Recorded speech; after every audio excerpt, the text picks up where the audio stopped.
Hello, everyone. You are listening to The Mixing Glass, brought to you by Bardtenders. It's me, John Mateer, your host, and tonight I don't have a co-host with me. That's right. Mike went out, got some cigarettes and milk, and never came back. He just left me hanging. But don't worry, I have an amazing guest on the show tonight to make up for it. I promise we're going to get a little nerdy. We're going to talk about Dungeons and Dragons. So strap in, grab a drink, and let's get off to the races.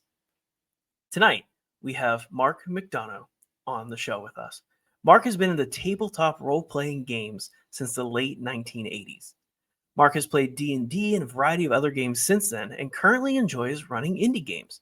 In 2020, Mark started organizing and running bi-weekly D&D meetups in cooperation with Babe Games and Geeks and has been doing that ever since.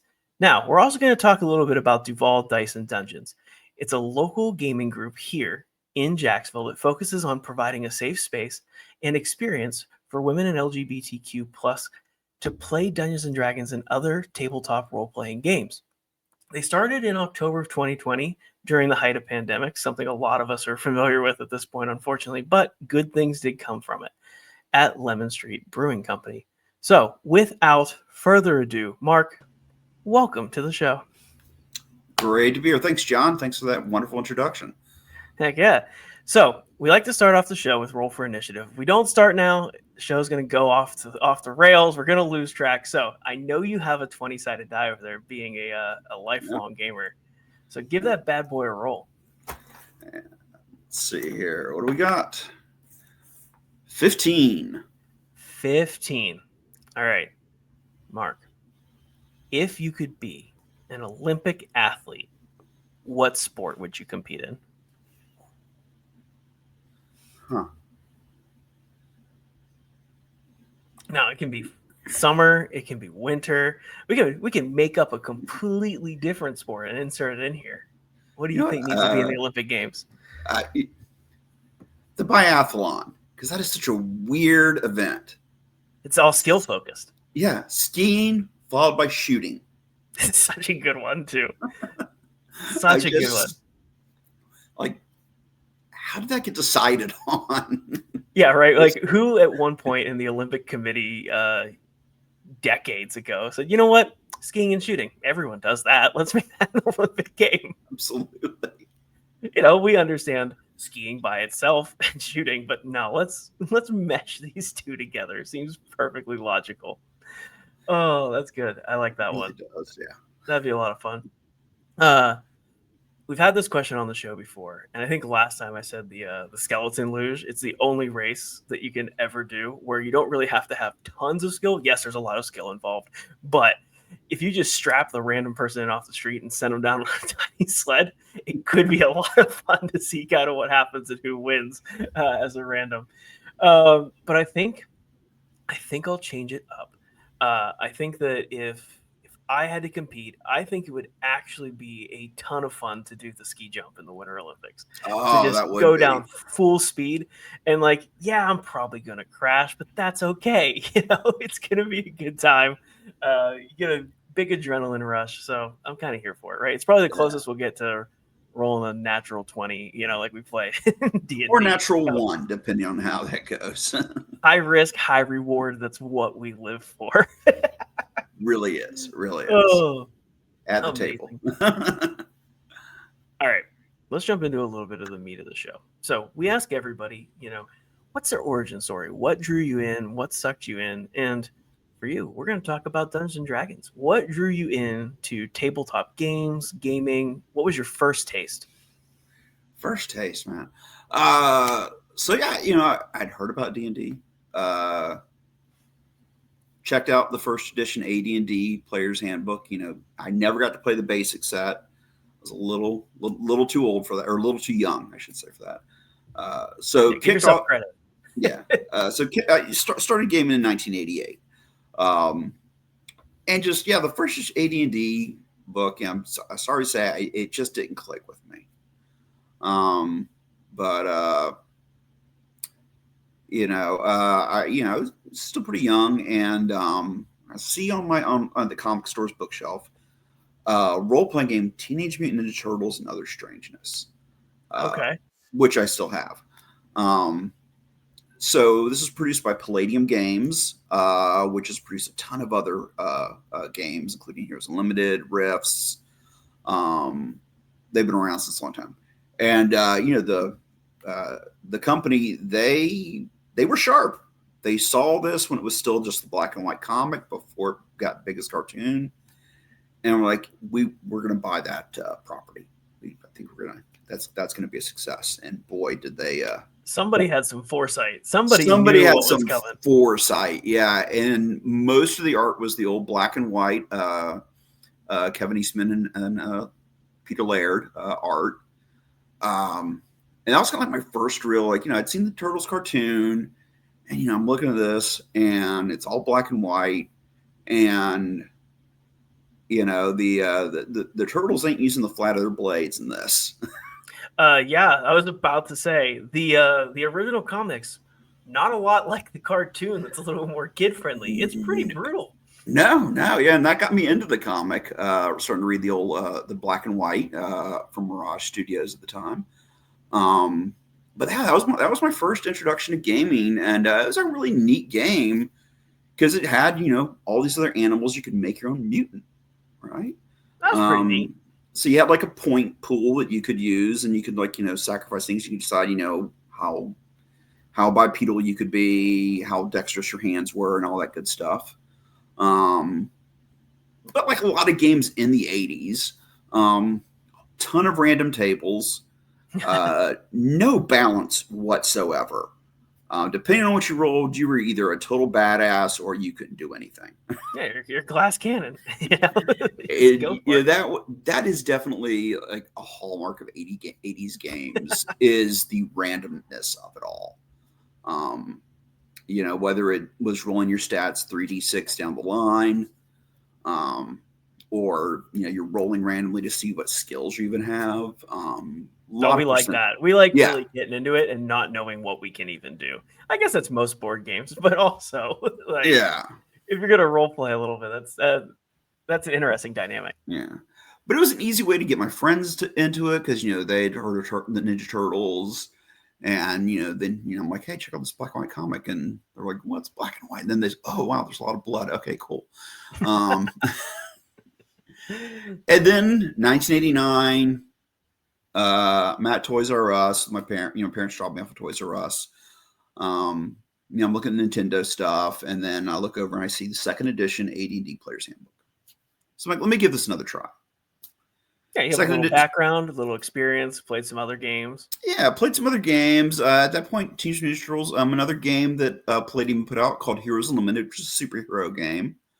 And that was really cool. Again, really unbalanced.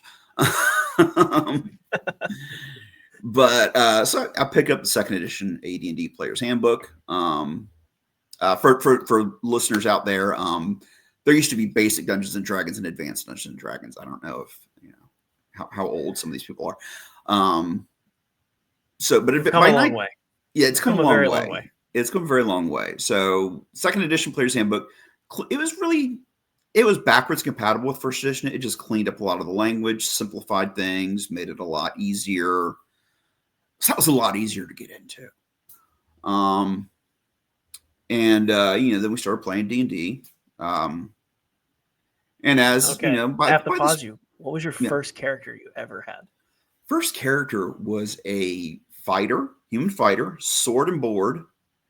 I remember I didn't roll anything higher than a 14 for stats. And it's not like 5th edition D&D now where a 14 gets you a +2. A 14 didn't get you anything then. No, not even a little bit. Not even a little bit. So that was my first character, was just a sword and board fighter, and met his end at the hands of one of my friends who decided to game master and threw a bunch of cursed items in the dungeon, and picked up a sort of missile attraction and got peppered with arrows. That was the end of the first fighter. Pretty great, though. Pretty great. You'll never forget. You never forget. Yeah. 6th graders playing D&D is just, whoever got to be DM was just out to get everybody else at the table. Yeah, absolutely. Playground rules. Playground It's a rules. law of the land. Oh, but yeah, it was a blast. It was a blast. But it's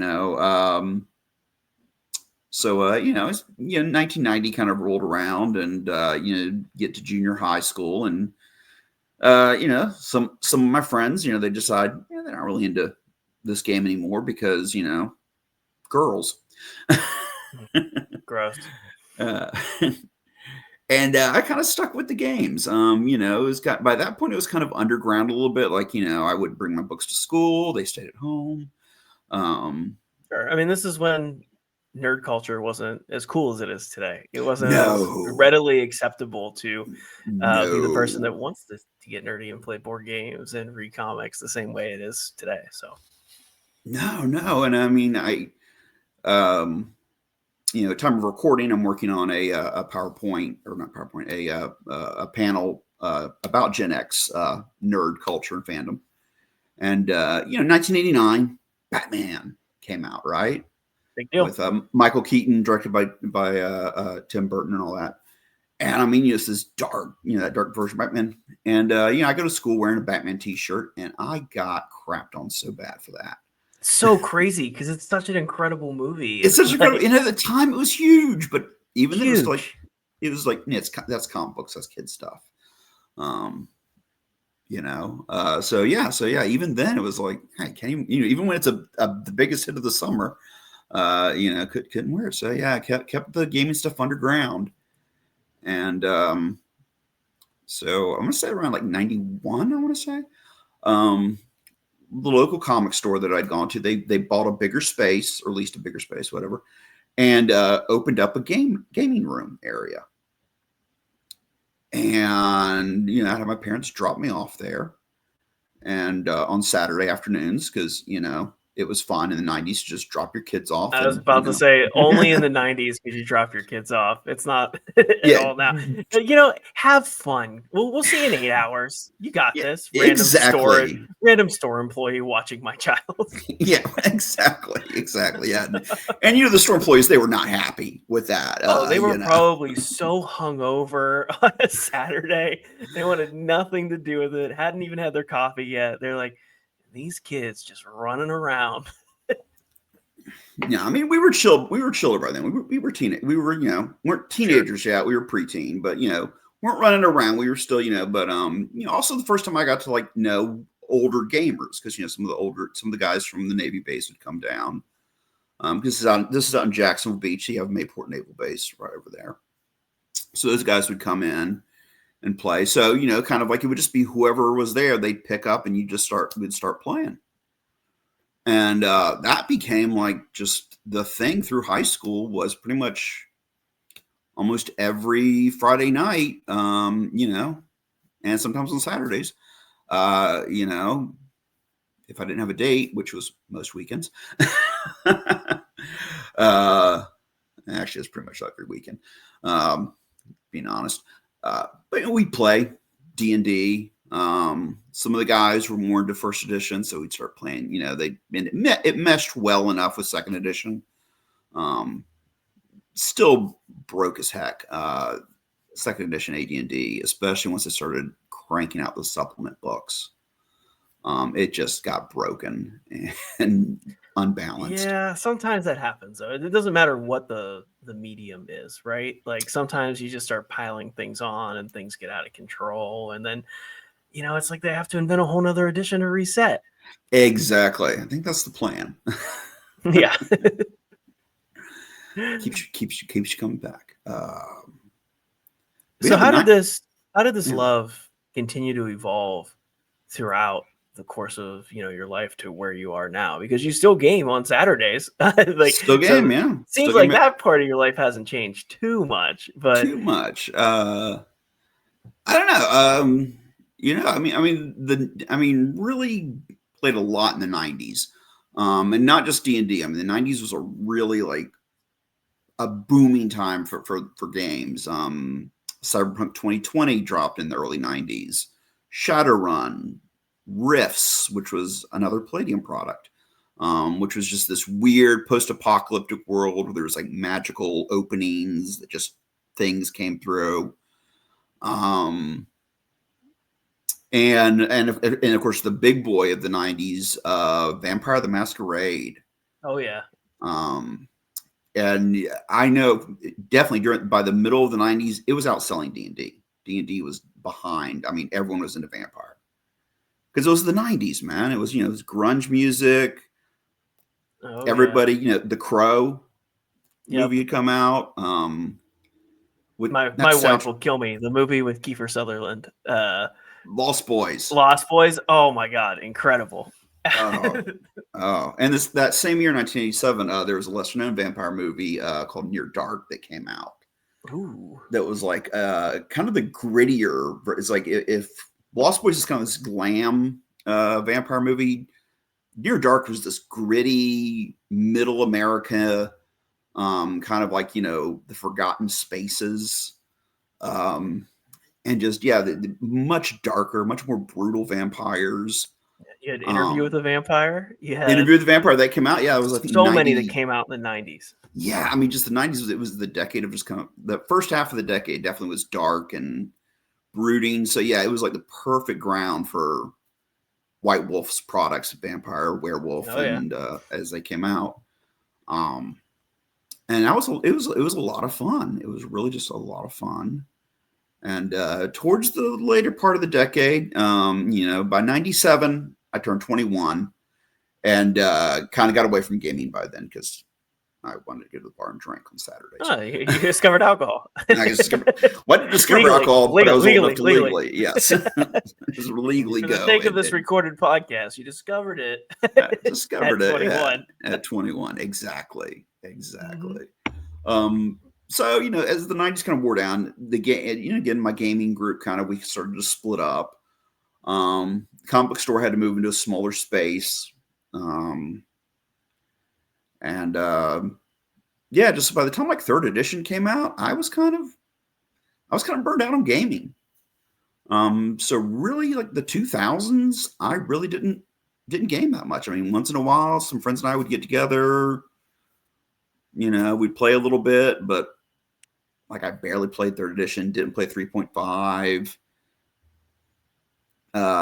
Like we tried fourth edition. One of my friends bought the book. We tried it. We're like, nah. So really did not get back into gaming regular until about 2012, when they started the 5th edition playtest. Sure. D&D Next. Because a buddy of mine, his son was old enough to do math, so he wanted to teach his son how to play D&D. Seems right. It's a great thing for kids too. A lot of people don't realize that, but it's such a great way to explore, who they are as a person, as they're developing, learn new mechanics, interact with. It's such a great thing. Really is. And he's just like, hey man, my kids, I'm teaching them D&D. It's like, do you want to come out and hang out with us? And help him out with his math, basically be a sidekick. I'm like, yes, that sounds like fun, man. Saturday afternoon, I didn't have much to do. Started just playing through that and playing through the play tests, until the fifth edition came out. And, saw that renaissance of D&D. Because, by at 20, when 5e came out, D&D was on life support, basically. I mean, a lot of it was. I mean, you had obviously the era of modern video games had kind of launched, in the 2000s. So that was a thing. You have handheld gaming now. You have phone gaming. Board games weren't as prominent. They were still there, but tabletop gaming definitely took a back seat for a while. Really did. It really did. I mean, Wizards of the Coast tried to make 4th edition look like World of Warcraft. That was the whole plan of that. So it was more tactical. Everything was expressed in squares, like, sure. Fireball took up this many squares. There's nothing wrong with that, but you could just go play Warcraft. Exactly. Yeah, like, there's nothing wrong with it. Not. I mean, honestly, there's a lot of good stuff from 4th edition, and a lot of it made its way into 5th edition. They just changed a few words. It was a good tactical tactical RPG, but it wasn't D&D. It didn't feel like D&D. That was the thing. Pathfinder felt like D&D, so everybody migrated to Pathfinder. So when they did 2014, and I recently saw an interview with Mike Merles, who was the lead designer for the 2014 D&D, along with Chris Perkins and Jeremy Crawford. Absolutely. But Mike Merles, he's like, the big thing was that, number one, Hazard really didn't care what they were doing, because at the time D&D was not making as much money as it would be making in a few years. Sure, they had no way to know that. No way to know that. So they just kind of let him know. And his big thing was like, he saw how complicated Pathfinder was. He saw how complicated D&D 3.5 was. So he's like, let's try to get people into the game and let's simplify it. Let's really break it down to just the easiest possible way to run it. And that worked. Yeah. Did it work? Absolutely. It worked. And then, it got the two big bumps from Critical Role, which I think, I'm kind of going over D&D 5e history that everybody's probably seen podcasts on or whatever. No, it's great. I mean, you had Geek and Sundry, right? Geek and Sundry, and then Critical Role. And then Stranger Things. Stranger Things really did it. Like, Dropout was doing some fun stuff, obviously, with Brennan, with Division 20. But I truly think modern D&D got to where it was because of Stranger Things. It's such a catalyst. It's such a catalyst. And you can look on a if you go on Google and you look it up, every time there's a new season, you see a spike in D&D sales. They literally, I just got a hit with a targeted ad today. Yeah. Getting ready for the new season coming out, and it's like, and they just dropped a box. They just dropped a box. Yeah, they just dropped a box set. Yeah, that's probably what it was. I got targeted, and I was like, oh, that's close. But crazy. It is crazy. It is crazy. I mean, 2014 was crazy. I did Adventures League for a little while. The official play group for Dungeons and Dragons at the front of the local game store here. And I did that for about maybe 4 or 5 months. I DM'd for that. Before the guy that was organizing it, he pulled me aside and he's like, "Hey man, you haven't killed any of your players." And I'm like, "Yeah." So he's like, "Well, you need to kill some of your players." I'm like, "Dude, it's Wednesday. We're getting together on a Wednesday night. These people are coming from work. They just want to have a good time." Yeah, I don't want to traumatize them more than their job. I don't want to do a TPK. It's like, I mean, if they fall into it, cool, it happens. But it's like, I'm not going to intentionally do it. So yeah, this guy was like wanting to, he wanted that TPK. I'm like, that's kind of adversarial, man. That ain't how I do things. My main goal with D&D is, and these are my tenets. Number one, have fun. Let's have a good time. Number two, let's tell a good story.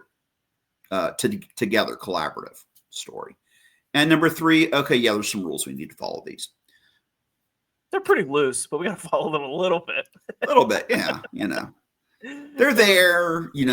It keeps us on. At least it keeps us on the road. Yeah, it's like pirate law, right? It's more like guidelines. It's more like God. Exactly. It's more like guidelines. It's exactly what it is. It really is. So, you've been playing these games, and you started a little community effort. I want to hear a little bit more about it from you, about Duval Dice and Dungeons. Now, I know we talked a little bit about it in the intro with the birth after COVID, but how did you decide to put all of these things together? Well, so I don't know, like right before the pandemic, and that popped up on Facebook for a new like nerd group in Jacksonville called Babes, Games, and Geeks. And Sydney Earp, she's the one that organized it all. She's also now organizing WasabiCon, and has just really really taken the group and also the city by storm. So definitely Sydney gets a ton of credit because she came up with the idea. And the idea originally for Babes Games was just, this is a place, a nerdy thing for women to join that, there's not going to be gatekeeping. There's not going to be creepy guys hanging around. They can cosplay and do whatever. But And then COVID happened. Yep. And she's, and I'm on the Discord, and she's like, "Hey, does anybody have an idea for a group for like an event or whatever?" And I'm like, "I could teach people how to play D&D." Just thinking, okay, I'm thinking maybe 5 or 10 people will show up, something like that. I'm thinking, because again, this is by this point it's September 2020. I mean, we are in full lockdown. Everywhere I go, I'm wearing a mask. Nope. And she's like, "Yeah, let's do that. Let's do that." And there's this place in Mandarin, I don't even remember what it's called now. But we got there, and they had a stage, and everything was really cool. And I've got my back to the door, and I'm kind of like laying out some character sheets, and I've done a little PowerPoint, like doing the basics. That's pretty good. That's pretty good for teaching people to play for their first time. Usually, it's just here's some papers, fill this out. Let's roll some dice. Yeah, I'm doing that, and then I turn around. There ain't 10 people there. There's like 30 people. Oh goodness, so many. I'm just like, what?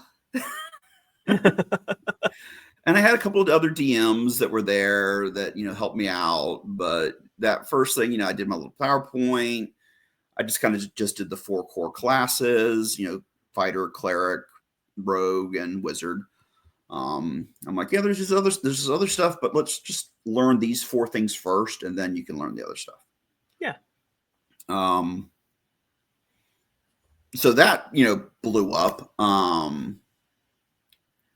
And so I'm like, well, let's. So Sydney asked again. She's like, do you want to do this again? I'm like, yeah, let's do. We need to do a proper session 0. So let's invite some people out, make some characters. So we did that. Cool. That worked out great. And then we had our first play event. There was an issue with that place in Mandarin. 30 people, right? By this point, you DM for 30 people, absolutely. I did DM for 30y people. No, I had it took 3 DMs. days to do 1 round of combat, right? Oh my god, it would have totally. No, I had 3 other DMs with me at the time. That's great. But we finally, and they kind of weren't really into it, so they like fell off. But we got a guy, Ed Sakati, who has been my partner in crime with this group since then. And really, I got to give, Ed, if it weren't for him, this wouldn't exist. So, I mean, Sydney, put it all together. Ed kind of was the yin to my yang. He'd been playing even longer than me. So I'm like, finally, someone who's actually like remembers the 80s.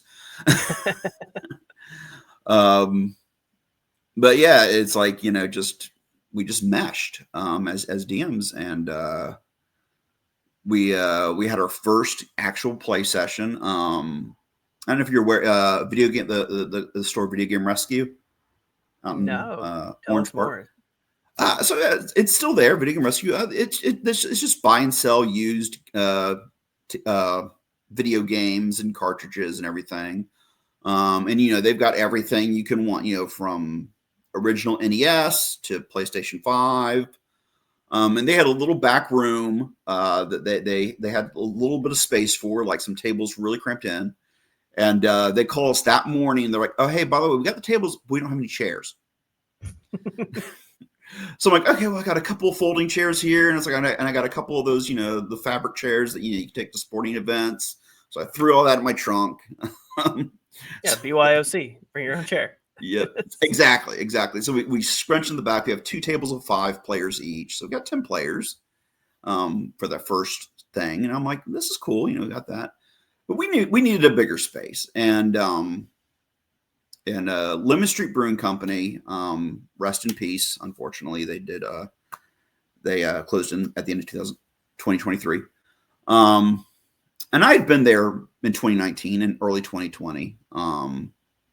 And it was a converted warehouse. So, I mean, it was big. It was a huge space. I'm like, well, let's go up there and let's just ask them if we can come up here on Saturday and play D&D.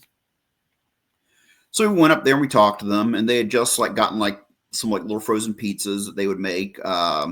So they had a food license so they could, sell food and stay open.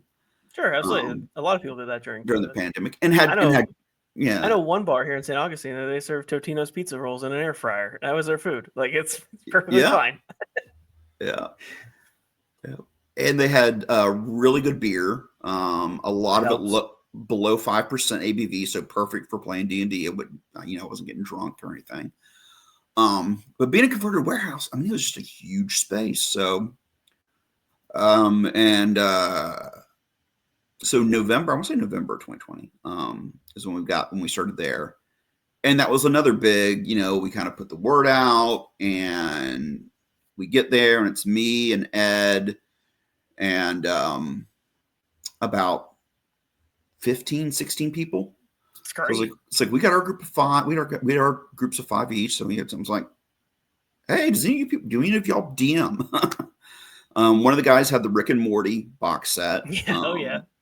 So he ran that, and we began.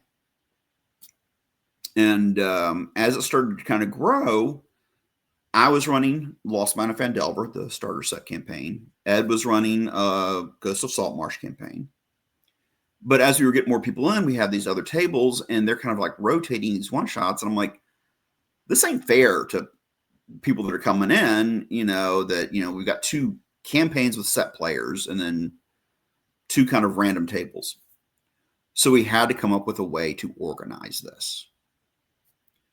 And we came up with basically a rotational type system where every other week we would post up the Monday before the game, 3 to 4 quests. Each DM would, give a little description. I'd write it up, and then the players could pick which one they wanted to play in each session. That's awesome. It's basically like walking into a tavern and looking at a quest board. It's like, exactly it. What do I want to apply to today? Like, what can I do? It was exactly that. So yeah, I mean, we even called it our quest board. We started that out, and as it progressed and as the community grew, again, this is we're still with Babes Games and Geeks. So we're at this point, we're Babes Games and Geeks Guild, for the guild. So we've got a name, we got a Facebook page. We're official now. So if it's on Facebook, it's real. If there's anything I've learned over the years, if it's on Facebook, it's real. It's not true. No. And I gotta say, the thing about having nerds do anything, especially during the height of a pandemic, is everybody was, following the procedures. Everyone knew the science. We never had a breakout of COVID. We never had a problem with anybody else getting sick. If somebody was like, had the sniffles, they said, hey, I'm not coming out this week. I'm like, good, don't. Yeah, please stay home. So yeah, we never had a problem with that. I mean, the entire 2020 through 2021, never had a problem. So that's a testament to our players, just, being smart and being safe. And eventually we did get to a point where it's like, okay, this group, again, this is a female and LGBTQ plus forward group. So, I mean, how do we give that group priority? And we finally decided on, okay, well, for the first 24 hours of signups, women and LGBT plus have first choice. And then after the first 24 hours, anybody can sign up. And all the guys were good with it. So that was cool. And we began our first proper campaign in February 2021. And that lasted for 2 years. That's incredible. How many people total? I mean, it varied. I think at max we got up to 25 at one point. So we had 5 tables of 5 players. Yeah, but that's incredible. You're building a community of people that are continually showing up week after week, maybe every other week, getting really invested. So that's a powerful thing. It was, yeah. It just, every time it kind of amazed me. And I have met so many of these people now I consider my close friends and just are wonderful people. And I would not have met them if we hadn't started this. Again, if Sydney hadn't started Babes Games and Geeks, I wouldn't have said, hey, let's try D&D. If Ed hadn't kind of come along and kind of been like my co-DM, it's just all these things, even though through the height of a pandemic, just fell in perfect order. And we had some great players, and we did Tomb of Annihilation, that whole campaign. Yeah, Gluttons for Punishment, absolutely. Oh my god, yeah, we had 15 players go in, 5 came out. That's pretty good. Yeah. We'll take that. That's 33%. We're here for that. And then we did some classic modules to kind of finish the campaign. We wrapped that first campaign up after 2 years, around 15th level. By the end of the campaign, the group had kind of dwindled down to like maybe 10 players. So it's like, okay, we need to kickstart this. So we do a new session 0. 20 plus people again come out for the new session 0. So we start campaign number 2. We're second campaign. Exciting. It's exciting. It was exciting. It was really like, oh my god, we've gone 2 years, we've gotten it, and I mean, honestly, as a DM, that was the first campaign I'd ever run from start to finish. I'd actually finished a campaign.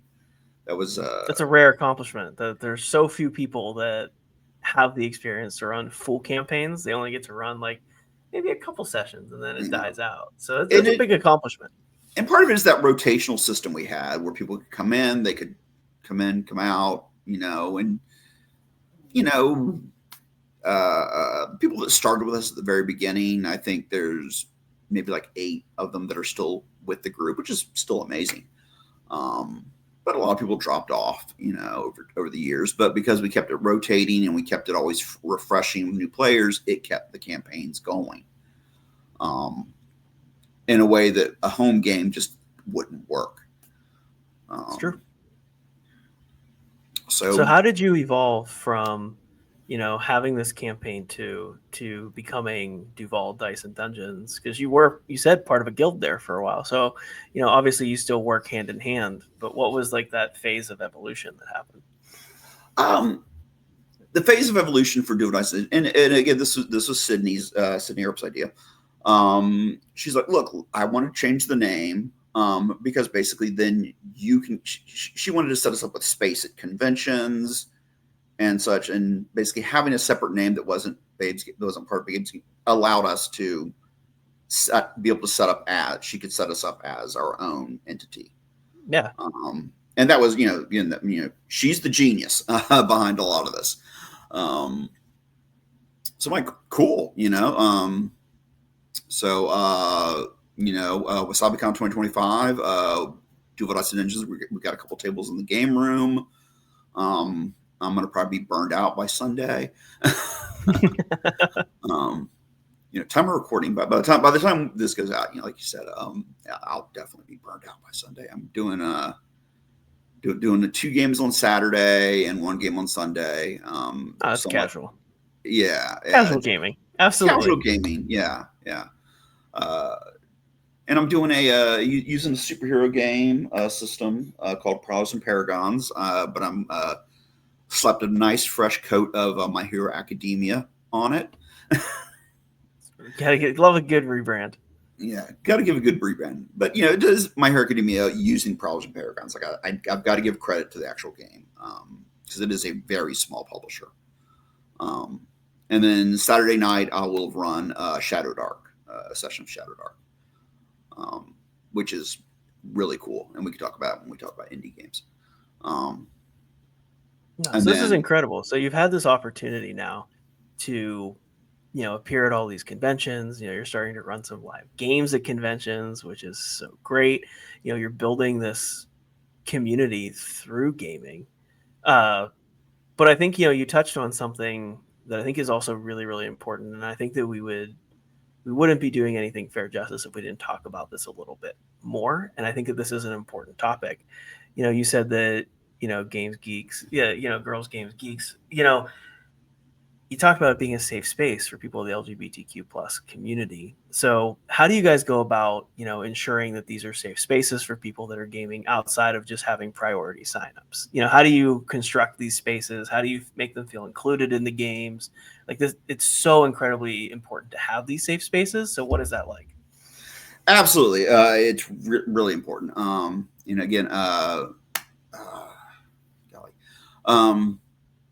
So, I mean, obviously, we've got, rules before you sign, if you want to join the group, you got to agree to the rules. But that's a lot of Facebook groups. And I think that, a lot of people just, glance at them and don't really read them. So, that's not so much, I mean, it's there, but it's not a great safety tool. So what we do is we do have, while myself and Ed are like the head dungeon masters, end of the day, we're two middle-aged guys. So we do have a group of wonderful women admins, Kendra Marcus, who's unfortunately sick tonight, a girl named Cassie and a girl named Jessica. Since I haven't talked to them, I don't want to give out their last names. That's fair. We protect the innocent and the guilty. Yes. And really it is, we've let everyone know, hey, if anything happens, if anybody says anything that's the slightest bit offensive, you can either come to me, you can come to Ed, you can go to Sydney, but if you need to talk to another woman, Kendra, Jessica, or Cassie, they are there for you. So, please feel safe to do that. And with the guys, I kind of, I listen to people, if somebody does say something that I'm like kind of inappropriate, I will take them aside and say, hey man, please don't do that. Please don't say that at all. Because we had one guy for a while there, he would just kind of, put his hand on people's shoulders, kind of just for him, that was a sign of affection, but I'm like, dude, you can't touch people. So you still have to ask for consent. Yeah, you have to ask consent. He's like, well, it's just shoulder. I'm like, yeah, but dude, you don't know what their life has been like. You don't know what their triggers are. I mean, for some 100%. People, a shoulder touch is threatening. So it's like, number one, don't just, I mean, it's just be a rule. Please don't touch anybody. But it is a constant effort to kind of, try to pay attention to what's going on and try to run the game. But again, having that support mechanism of having women players and women dungeon masters that do keep an eye out, that are available if someone needs to, someone needs to talk to someone, they can talk to someone that they know that they feel comfortable with. And that's really been kind of what keeps it safe, is again, having members that are women, that are LGBTQ plus, that are transgender, that are part of the group, and, look out for each other, and, will report things. And we have had to remove people from the game. It's been rare, only twice. Sure, but that's part of creating a safe space. If one person doesn't feel safe, it's not a safe space. So you have to make sure that everyone feels just as included as anyone else. Yeah. Yeah. And I feel really proud of that we've managed to do as well as we have. And, everyone does get along really well, and it is a very, communal group. Well, you have to be doing something right, because it's rare that you get a group of 20 plus people with over 5 years of, game playing together to stay together and keep coming back time after time. So that's a testament to building a strong community. It really is. Thank you. It still amazes me. I still can't believe, when I got the notification from Facebook that, oh, hey, by the way, your page has been up for 5 years. I was like, 5 years? I mean, I knew it was coming up, but it still blew my mind. Yeah, time flies when you're having fun. But yeah, I mean, I did a count of our most recent game this past week, and out of 22 players, 15 were women or non-binary or transgender, and we had 7 guys, 7 hetero males. That's an incredible mix of people. Like, that's a great group. It's a great group, and the guys are all great. We have some of the nicest guys in the world. None of them gatekeep. None of them talk down to the women players, and really most of the guys in the group, we're all in our 40s and 50s. You have some life experience. Yeah. You understand things. Yeah, I think what don't. is more than a couple of our guys, they've got daughters, so It makes a big difference. it makes a big difference. But it is a wonderful group, just some wonderful players. I don't know, every time I do it is as much work as it is sometimes. Every times it is a second job, like almost. Yeah, but anything worth it is there's a little bit of work involved, and at the end, it's the end result that makes it worth it at the end. So that's a great thing. You got to do a little bit of work to make it happen. You gotta. All right, I'm gonna pivot a little slightly because I know we want to talk about some other games, things that you love, and I think the best way to tie this in is to talk about how to get players to try new games in the same way that you talked about getting your friends to play the Teenage Mutant Ninja Turtle game, back in the day, right? So what are some of your strategies to bring people into the fold? Oh, first of all, it is, for some reason, it's a lot harder now than it was back in the 90s. I just remember back then, I mean, we played different games all the time, but people get used to their D&D characters and they get invested, and they kind of want to stick with those characters. I mean, they don't mind doing one shots here and there, but really getting people to sit down and do like 3 to 5 sessions of something, it's hard. It's definitely difficult. A couple years ago, I did do a panel on how to get your friends to play other games. And one of the things is that probably I would say about 80 to 90% of the independent publishers out there, they've got free quick start rules as PDFs that you can download. So that's one way to, it gives you the basic rules, gives you some pre-made characters, gives you an adventure, gives you an idea. You and your friends can play it. No money shelled out. Easy peasy. If you like it, you'll buy it. If you don't, it's one session. It's a one shot. To really get people to stick with it, that's the trick. And it is just kind of, let them, just being like, well, let's just try this for a few sessions. And usually I do about, 3 to 5 sessions I'll do. Or I'll do a one shot first, see if they like it. If they like it, then we'll do a session 0 because everybody likes to make characters. Everybody loves making characters. Oh, they love it. They loved doing the superhero game. Because they did the play test and like, okay, it's got these, the generic iconic, speedster, blaster, all this stuff. But actually getting them to make their characters, and these are people coming from D&D. And this game is a point buy system, which is really the only way you can do a superhero role playing game. It has to be point buy. Has to be. Because that's the only way you can really create like superhero powers you wanted. Once I kind of got them past the initial, like, it seems like a lot of math. I'm like, no, this is not a lot of math. Trust me. There's other superhero games that you do need a calculator for. Calling out champions from the 1990s where there were fractions in character creation. Nope, hard pass. Nope, I'm good. I do enough math at my regular job. We're good.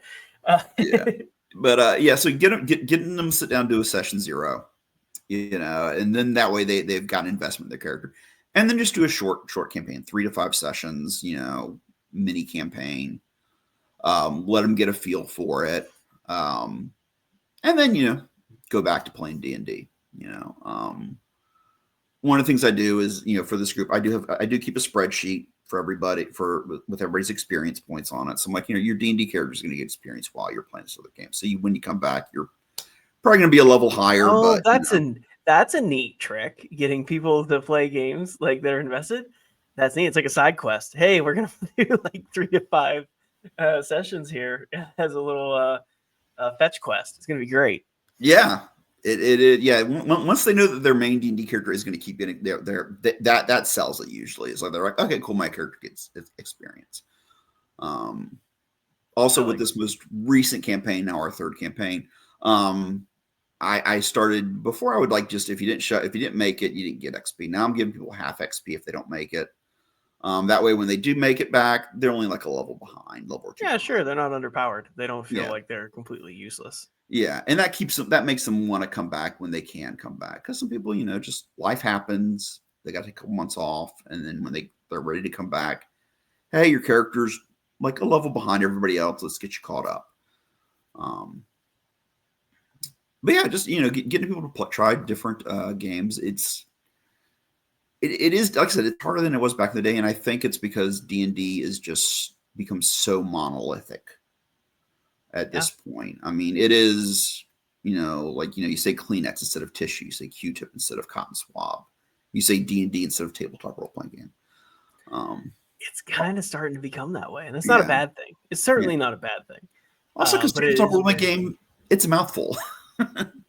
Even just TTRPG, it's a mouthful. D&D, everybody recognizes it. Even people that don't play it recognize D&D. They know that. But trying to saying TTRPG, what? Tabletop role game, like board game? No.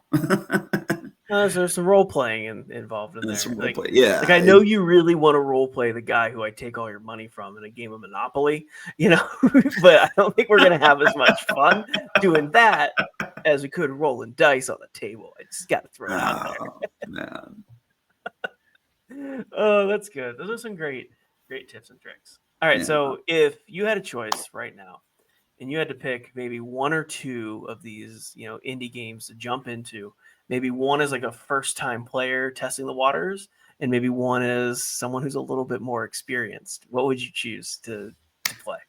All right, I got my stack right here. Yeah, I had a feeling. All right, so for new players, that you want something D&D adjacent, but it's right here, Shadow Dark from the Arcane Library. Created and written by Kelsey Dion. This is freaking awesome. This is old school feel, but it uses 5th edition mechanics. So it uses the D20 roll high, advantage, disadvantage, or thing. But that's it. The artwork looks absolutely stunning too. It's such a good shot of that. Oh yeah, you got a little horror element in there. Fantastic. Oh yeah, I mean, just there's not to give them a shameless plug there, but there's the fighter. You got the picture, and the entire class is on one page. Yeah, if you're just listening to this podcast, you're missing out because it's pretty great. Yeah. So the entire class are on one. The class is on one page. Your ancestry or species is like half, not even a whole page. It's one little bit. So it uses the D&D 5e system, but it cuts it down to the bone. I mean, it is no skills, no proficiencies, no feats. You get talents as you go up in level. But here's the cool thing. No dark vision. You are reliant on your torches. Inventory is a thing. You've got inventory slots on your character sheet depending on your strength. Depends on how much you can carry into the dungeon. So it's got that old school dungeon crawl feel to it. That's pretty neat. And your light source, whether it be a torch, lantern, or even the light spell, lasts for 1 hour in real time. So we go in the dungeon. I hit the timer on the phone, 1 hour. You got that long till the torch burns out. I'll tell you what, that's a cool mechanic. Because I'm going to let you know, I've played a lot of games of D&D where you're like, DM, how much time? How much time has it been? How much do I have left? And the DM's like, I don't know. It's been like 30 minutes, like real time, like in the game. And you're like, okay, I got a little bit left. But now that there's an actual clock, that's an actual ticking element on the table to keep track of. That's sick. It's and it's the only thing keeping the darkness at bay because the creatures can see in the dark, but you can't. That's pretty good. So yeah, it is, and there's a whole bunch of ways that light can go out. I ran it for my buddy Ed, and one of his friends recently, and they had a great time. And it wants that you want that old school. It wants that old school feel. So it recommends rolling 3d6 down the line for ability scores. So you're rolling strength, con, dex, intelligence, wisdom, charisma. However you roll, then you'll decide what you're going to play. So yeah. For people that I'm transitioning from D&D to this, I might give them, I've already kind of come up with some, maybe go with the standard array for ability scores. Give them max hit points at first level, but after that, you're rolling your hit die. You're rolling your talents as you level up. If you level up, the game is lethal. No, I love it. We're probably gonna have to play. I mean, that's just the way it because goes. you can go to their website, the Arcane Library. You can download the free quick start rules. They're also on Drive Through RPG. Again, like I said, indie games, a lot of them have free quick start, and it's a really good way to get into it. That's the way you want to do it. How about one that's a little more advanced for someone that wants to jump in? A little more advanced. I gotta go with the superheroes, Prowlers and Paragons. It's like Power Rangers font. That's pretty sick. It is. It is. This is probably one of the best superhero role-playing games I have seen, and it is tiny publisher. In fact, you can only get it on Drive Through RPG. They do the books print on demand. They don't even have a publisher really.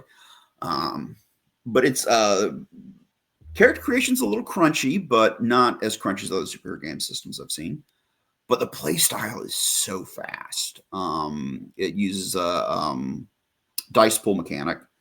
So you just roll a fistful of d6s. Even numbers are successes. 6 is 2 successes. And you just count your number of successes against the target number. If you get over it, you're good to go. No, that's easy. Yeah, I ran this last year as My Hero Academia at WasabiCon last year. And I was able to teach people in 10 minutes how to play it. Had them playing and rolling. And, it's an anime convention. It's not a game convention. So, I made the scenario basically last for an hour. They'd hang out for 45 minutes to an hour, play the game, have a great time, get up. I'd have the next group come in.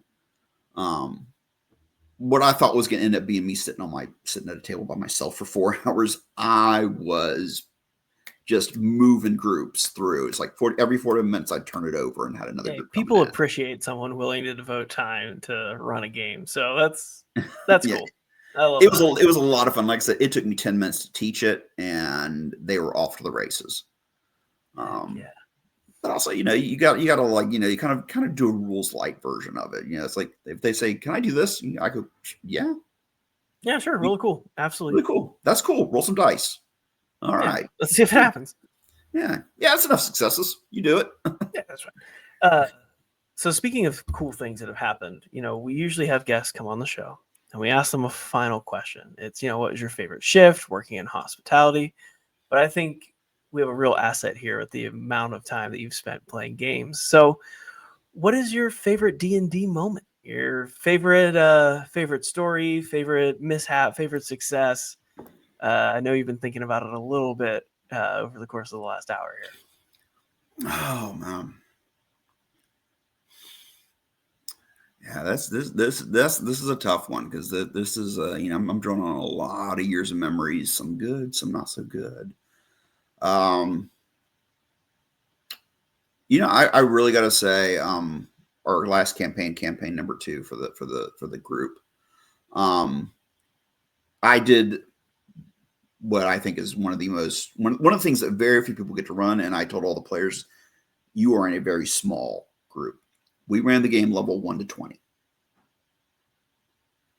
It's big. Levels 10 up was the full-blown Vecna campaign. Oh wow! The Archlich himself, Missing Hand and I. I will say that the official D&D adventure, Vecna Eve of Ruin, I'm going to talk bad about it. It's not good. I will shout out to a third-party publisher. There's a book called Doomed Forgotten Realms, Fall of Vecna, that I used most of, if not all of. I had to coordinate with 2 other DMs to make sure that everything was moving at the right speed and pace. But I got to include, after over 30 years of gaming, I'm like, okay, this is over level 10. We're into the teens. I've got Vecna as the villain. I'm pulling out every artifact, every reference, everything. I'm like, so Hand of Vecna, Eye of Vecna, Sword of Cass, which I actually turned into Stormbringer from the Michael Moorcock Elric series. That was the other thing. I'm like, this is the big one. I'm bringing in all the influences for D&D, all the pulp stories. They went to Conan, the world of Conan, the Hyboria, the Desert of Stygia. And then the finale, getting to actually have them fight Vecna and getting to play as the DM, getting to fight them as Vecna. It's pretty sick. As the DM, it was an epic send off to an epic campaign, and let them know, very few players make it level 1 to can go level 1 to 20. It's a rarity. Incredibly so rare. To every player, it was wonderful. For me, it was a great experience to get to just pull out all the stops and use every single artifact in the game that I've ever wanted to use. And then at the end, oh man, I pulled the final curse though. You see the movie Spider-Man: No Way Home? No, of course. I'm a huge nerd. Are you kidding? Of course. Listeners, viewers, spoilers if you haven't seen it yet. I'm about to spoil the ending here. Although it's been out for a couple of years, so I don't. So the end of the movie, he makes the whole world forget about him. So I tell them, Vecna's final curse. The entire world forgets about the Lemon Street Legionnaires. All your history, everything. No one will remember you. That's 2 years of gaming? 2 years of gaming. Ooh, that's a lot. But it also cleared the board for our third campaign. Of course. Absolutely. You have to. Which, became Duval Dice and Dungeons. And I'm like, all right, I said goodbye to the Forgotten Realms. We are now we've been in Greyhawk for the last, since March we started. Using the original AD&D setting, Greyhawk. And they are having a blast with it.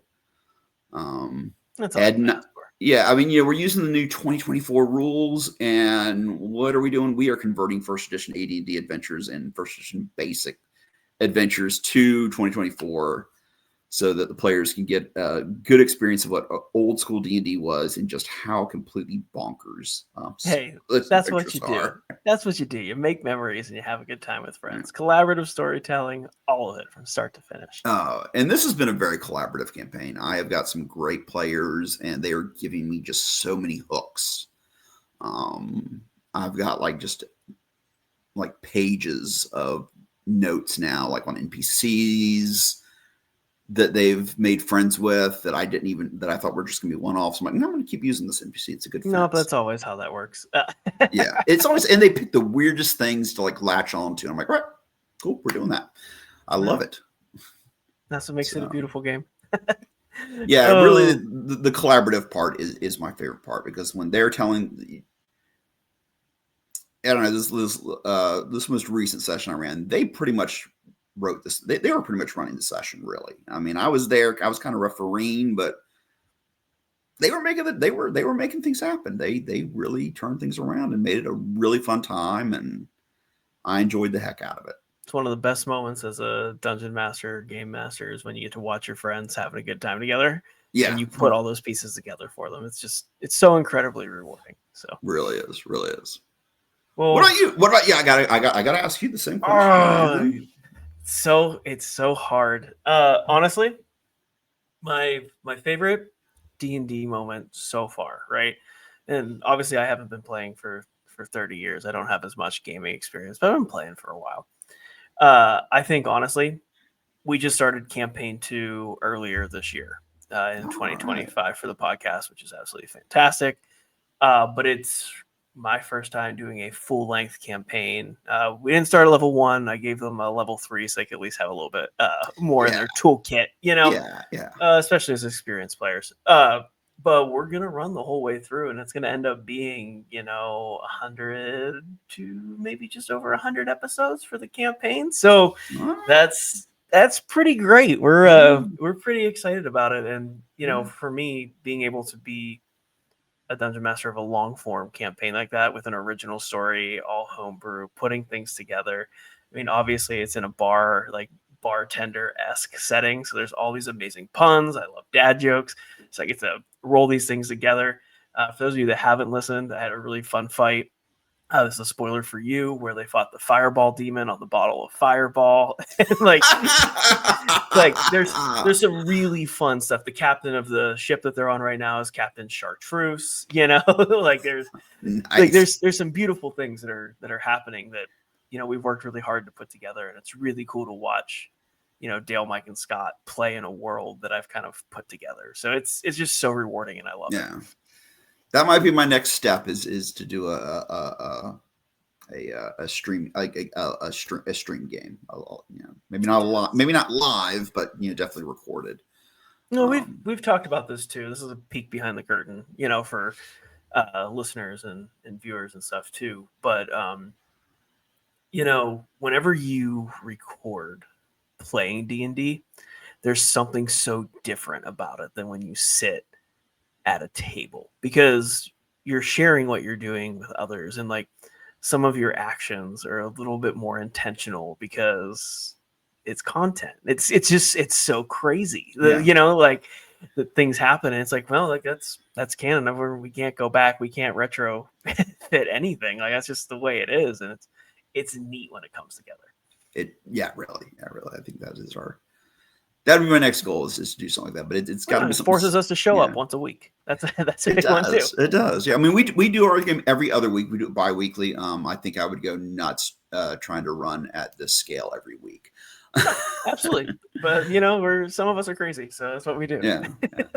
No, right now, this is definitely, you know, this is a crazy time because, you know, ran last week. This weekend's WasabiCon. Next weekend, I'm running again. Off to the races. But it's a good time, and I've enjoyed every moment of the last 5 years. With, you know, as we went from Babes Games and Geeks Guild to now Duval Dice and Dungeons, still part of Babes Games and Geeks. Again, you know, huge shout out to Sydney Earp, huge shout out to Ed Scotty, huge shout out to Kendra, Cassie, Jessica. Mark, I love this. You're taking over my spot as the host on the show. We're doing the shout outs. I'm sorry. That's right. Yeah, I love this. This show's yours. We'll see you next week. No, I got to give full credit to my players and my other DMs. Also, Miguel is one of our longtime DMs, as well as Benjamin, and some of our new DMs. We've got a DM named Tony, who is just phenomenal. And just so many. I mean, just good memories now, and it's just, you know, I think I was listening to a podcast a couple months ago, and it was Mike Merles again, the guy that came, the 2014 5e, and Kelsey Dion, the creator of Shadow Dark. They're with Ben Mendelsohn of Questing Beast, and they're talking about this year's Gary Con, and they were saying that, you know, for some reason this year they all felt like they were back in high. It felt like playing like it did in high school. They're like, you know, we're sitting with pizza. Greasy pizza, staying up till 1 a.m. You know, of course, there's alcohol, not, you know, soda now, but they're like, you know, it had that high school vibe, and that's what this campaign is. Not a nice campaign too, but this is really this last few months. It's got that vibe again of like, you know, when I was young, and, you know, kind of like, you know, really trying out new things. Sorry, I'm babbling, man. You can shut me off. No, it's great. That's what we do. We love listening to stories and telling stories, right? That's why we play D&D too. We tell them together. That is, yeah. It goes back to the old telling stories on campfire. Yeah. But Mark, I do have to say thank you for coming on the show, being an amazing guest, sharing your story, sharing everything you've accomplished here in the Jacksonville area, especially with Duval Dice and Dungeons. I do want to give you a chance to do some other formal shout outs. Where can people find you guys on social media? Where can people find you if they want to get into a game, maybe or local? So we're on Facebook, Duval Dice and Dungeons. We're also on Instagram at Duval Dice and Dungeons, all one word, and is spelled out. If you want to get a hold of me, I'm on Facebook, Mark McDonough, real name. If you want me on Instagram, my Instagram is I'll get around to posting, all together. That's because I post like maybe once every 2 years. It's pretty good. It's basically once every campaign. Yeah. And if you just wanted to come out, we do play bi-weekly at Axe Champs in Murray Hill. And they are a wonderful venue, both for playing D&D at, as their tables are converted elevator doors. Oh, that's cool. It's huge. They're huge tables. But also it's great to throw axes. They've got over 100 drinks, both alcoholic and non-alcoholic. If you're gonna throw axes, I recommend the non-alcoholic. I was gonna ask that question. Yeah. It's like, how much alcohol is involved, and when do they take the axes away? They will take the axes away. I mean, okay, well, that's good. Yeah, they're not letting you get drunk. But also, and I'm gonna throw this shout out for Axe Champs. Next door to Axe Champs is the Emerald Vine Room, which is a speakeasy themed bar with both wine cocktails and mocktails. The only way to get into the Emerald Vine Room is through Axe Champs. You do have to go to the front of Axe Champs, ask the person behind the counter what the password is. You'll go to the door to the side, do the secret knock, say the password, and they'll let you into the Emerald Vine Room. That's pretty cool. Emerald Vine Room, they have different shows. They have comedy shows, both comedy brunches, sometimes on Sundays, and on Saturday or Friday nights. They do burlesque shows there. Very cool. So yeah, check them out. Emerald Vine Room. I think they're on Instagram and Facebook as just the Emerald Vine Room, and also Axe Champs on both Instagram and Facebook. Well, hey, if you're listening and you're local, check them out. Support local businesses. We love that, especially ones that also support gaming groups. That's kind of what we're here for. Absolutely. I do have a couple shout outs today. It's for my favorite podcast. You're probably listening to it or watching right now. It's called Bardtenders. You can check us out on social media at Bardtenders. Head to our website at www.bardtender.com. We have amazing resources for mental health, wellness, on-the-job education for those in the hospitality field. And we're always rolling out new content all the time, so tune in to check out. And we like doing cool stuff with cool people like Mark. So if you're one of those people that like to do cool things too, reach out to us via email at contact@bardtender.com or slide into those DMs on social media. We always want to hear from you. And last but certainly not least, we do like 5-star reviews.